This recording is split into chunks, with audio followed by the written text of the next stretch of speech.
Well, good evening. It's a great pleasure to be at DLD and to be in Munich, and it's an even greater pleasure to be with two highly impressive local entrepreneurs who have both built incredibly impressive businesses. A colleague who came across with me from London today said that there seem to be lots of unicorns in Munich. They must be municorns. Is that a thing here? Anyway, both Hanno and Alex run software as service companies, and I think one of the defining characteristics of a SaaS company is that no one really understands what on earth they do. So very, very briefly, Hanno, could you just tell us at Personio, how do you help other companies make more money? Well, first of all, we help them with the most important resource every business has, which is their people. So we help small and mid-sized companies between 10 and 2,000 employees effectively manage their business with their people through removing administrative work, but also making them more productive with workflows and other things, all tailored to people administration. Okay. And Alex, you're into process mining, which sounds very baffling. Can you explain that to us?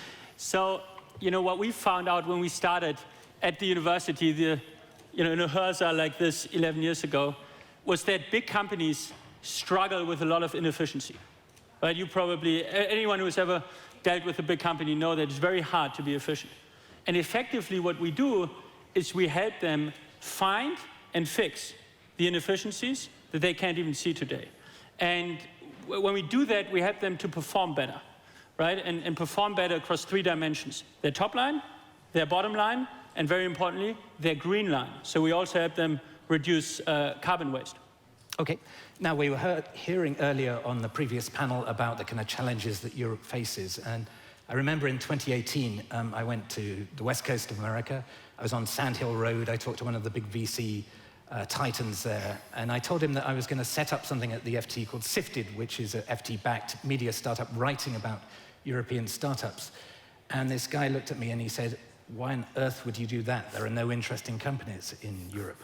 And I think that same year, Peter Thiel said that in Berlin, that's where 24-year-olds go to retire. So something has now changed because you have created a company that last valuation is 6.3 billion, if I'm right. You've created one last valuation about 11.1 billion. So something has changed. Do you think that, well, what has changed in Europe? Is it that we have really built up momentum, or is it just that perceptions have now caught up with reality?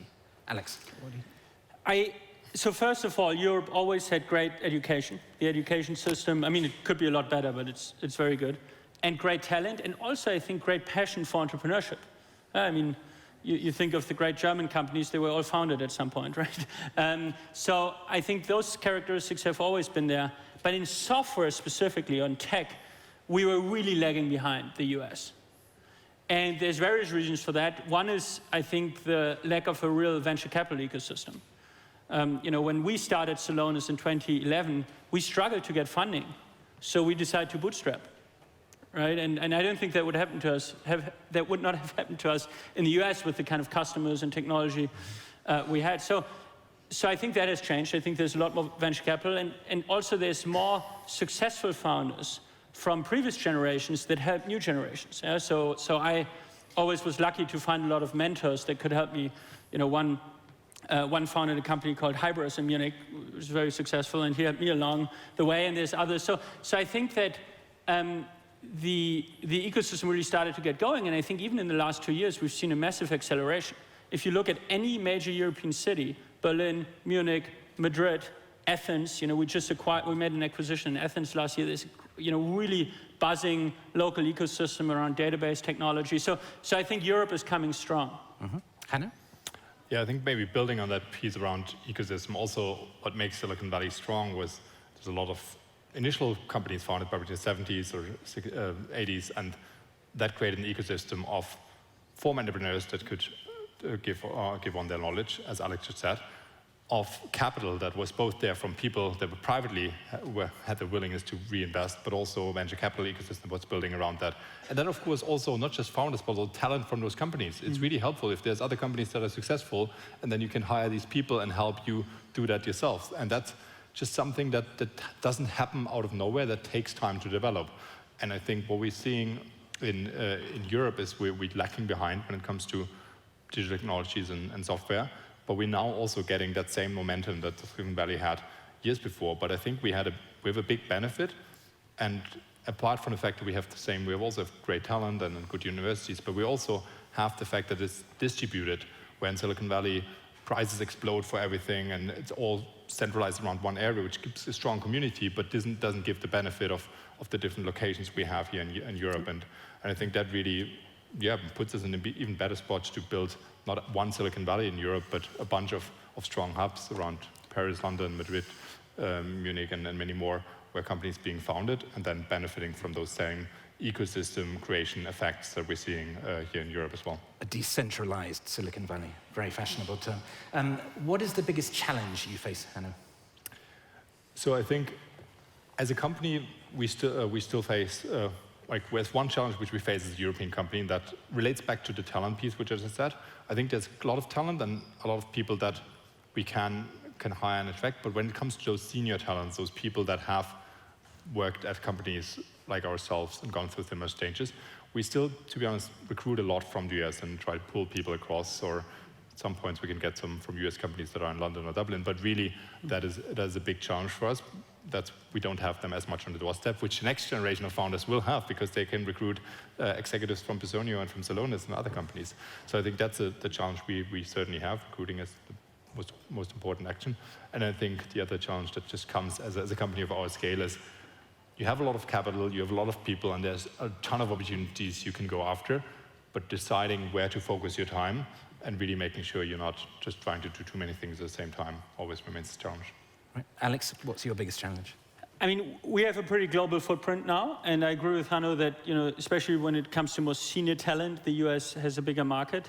I think there's still some hesitation in Europe broadly to join emerging companies, but there's still, even though it's changed a lot, there's still this perception that, if you join, one of the big consulting companies or big banks or so, at Grandma's Barbecue, you'll be the star, and if you join this, startup that no one has ever heard of, you might not be. So I think that's changing.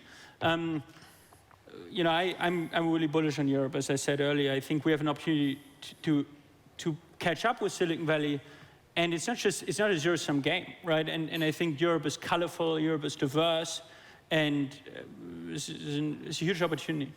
And we, for example, I think you guys are there as well. We have, in Madrid, we have a big hub, obviously in Munich, in Athens, in Prague. We really try to leverage the diverse talent and culture here in Europe.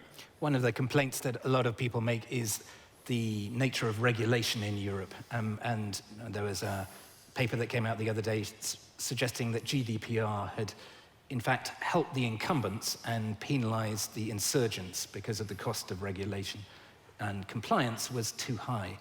Is that right, do you think? Do you think regulation in Europe actually helps businesses or hinders them? I would disagree. I think, of course, there's some regulation that's annoying. And by the way, we are not a fintech or so I can't comment on banking regulation or much more regulated industries. In our case, GDPR helps us a lot, because we go to the US and they ask about data protection. We say, we work with public institutions in Europe. We are GDPR compliant, because all these great European companies, they stop asking any questions. They're like, okay, you're good. So I think, data protection and data privacy, I don't think is a disadvantage, it's an advantage. And I think the American companies are starting to take it a lot more seriously, and they should, because we can't build a society and a foundation, based on not being very conscious and purposeful about treating people's data, because it's their data. It's not, the company's data. How do you answer that, Hanno? Yeah, building on that, I fully agree, not to repeat the same things, but I also do think with generally don't have a massive regulation problem. I think that there are some areas, though, where that's the case. And it's less about, does it take 1 hour or 2 days to establish a new GmbH? It's a little bit more painful with the notary system in Germany, but that's not what prevents you from building a company if you want to start a company.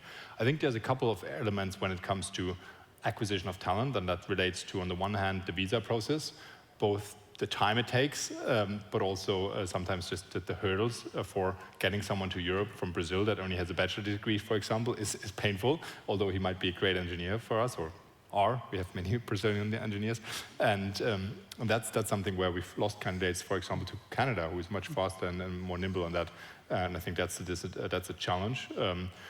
On the other hand, I think there's some things around stock option compensation we often talk about, which is a real challenge, because we do want, and everyone at Personio is a shareholder, but it's much more challenging for us to create an attractive option scheme than it is in some other markets. So there's some things we can improve on, but I would agree with Alex.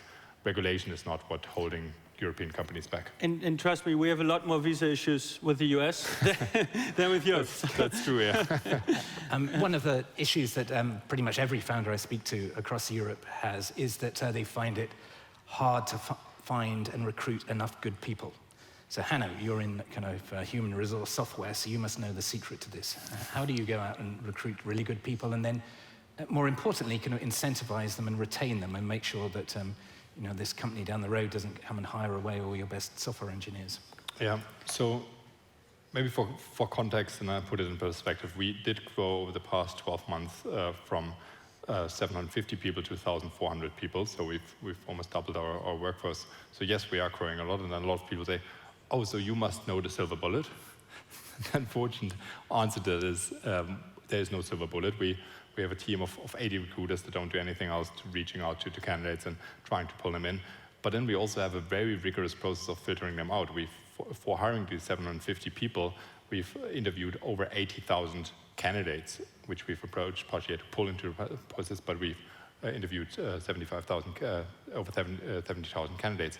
And I think that challenge is somewhere, no matter whether you're growing as fast or not, really putting a predictable hiring process in place that keeps the bar of talent where you need it, even if sometimes that leads you to being delayed in some hiring. I think that's a key thing, because that also plays into retention, both because then you're selecting the right people. We know you don't have to, then in probation or something, let go, but also you're investing the time to excite them for the business. And then, of course, there's many ways could go into how to retain talent, but I think talking about attraction, that's a big one. Do you find it different in the US and Europe in terms of your ability to keep people?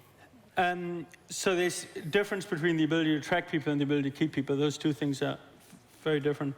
I think in terms of the ability to attract people, it's a little easier in the US sometimes, because there's so many great software companies that were small and became big, and people tell these stories. So especially in senior levels, it might be easier to get someone to join an emerging company as opposed to staying with a big company, right? Where it's much more secure, there's less risk, etc.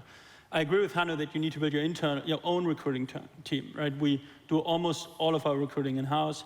You need to have very high standards. We almost bankrupted the company once in the very beginning, in the first year, because we hired some wrong people, so I can't recommend that, even though it was a great learning experience. So then, in terms of the ability to retain talent, I think it's pretty similar. The most important thing is that you're authentic about, I often try to talk candidates out of the job. I say, look, we're an emerging company, there's tons of risk, yes, we have an exciting product, but it's very hard, it's much easier to be in an established company where everything is sort of on cruise mode, and so I think it's very important to be authentic about the journey, and then that you have a company that has a mission. It's much more important now than it was, because people don't want to waste their time, or they can make money in a lot of places, so they don't want to waste their time working on something that doesn't have a good impact on the world. I sometimes tell people, hey, you can create the best technology to get people to, watch more short videos, or but we are creating great technology to make the world more prosperous, right? More sustainable, more efficient. And I think if you have a mission that you really believe in, I think that's a huge retention aspect, especially nowadays. Now, being a financial journalist, I've noticed that the NASDAQ has crashed about 26% or whatever since the beginning of the year. Crypto world is imploding at the moment. Private market valuations are heading south. How much of a worry is this for your businesses? I think we shouldn't worry about it. Not because, and I had a discussion with someone recently, and that's not because we're private and not public, but it's because it's like the weather. Today is a warm day, you might dress a little bit differently, but other than that, you wait until the weather changes again. And I think what we can't influence the the decisions of Jerome Powell of raising interest rates or not. We can't decide of whether there's a war and other things influencing global economy. What we can do is build a business that provides value to our customers, where we grow revenues from and where we provide meaningful experience for our employees. And that's what we can influence, and that's what we should focus on. And if then employees ask me, so what does it mean for our stock options and so on? It's like, well, if we build a company that with multi-billions of revenue, then we'll be valued appropriately for the market environment in that bracket, and that's what matters. And so yeah, for overly focusing on public markets, I don't think is healthy. And yeah, if you're a good company, you can raise in any kind of environment. The valuation might be slightly different, and you're lucky. I think both of us have enough cash on the balance sheet that we currently don't have to rise. But even if we would have to, then we just raise a different valuation and move on towards what we're actually here to do. Yeah, I mean, I would completely agree with Hanno. I think, the stock market is this interesting phenomenon that is very irrational in the short term, but actually very, very rational in the long term. Because in the long term, it's all about the substance a business creates. And I think that there will be a selection process because of this that, both on the VC and the company entrepreneur level, because you have to demonstrate that you have real substance, right? But you should have been doing that anyway, right? If you were building a company without real substance, and even if you could get by earlier, you were probably not on the right path anyway. So again, it's very rational in the long run. The other thing that I would like to highlight is, I think especially for Europe, where the venture capital scene is still not at the level of the US, I think this is a huge opportunity. I mean, I told you earlier, right? We bootstrapped Celonis for over 5 years. And I don't say that everybody should do that, by the way, right?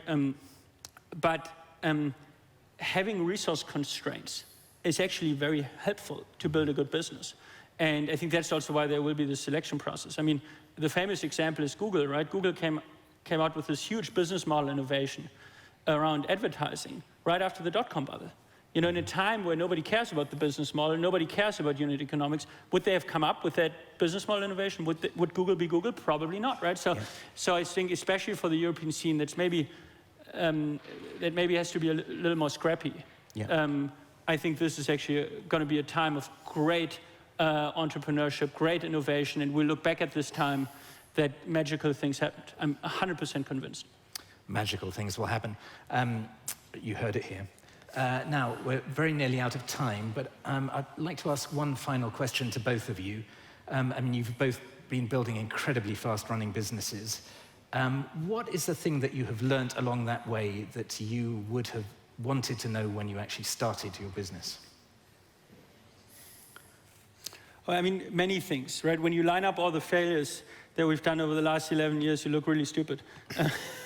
So, I mean, I mentioned the talent piece, right? I think Hanno is completely right about focus.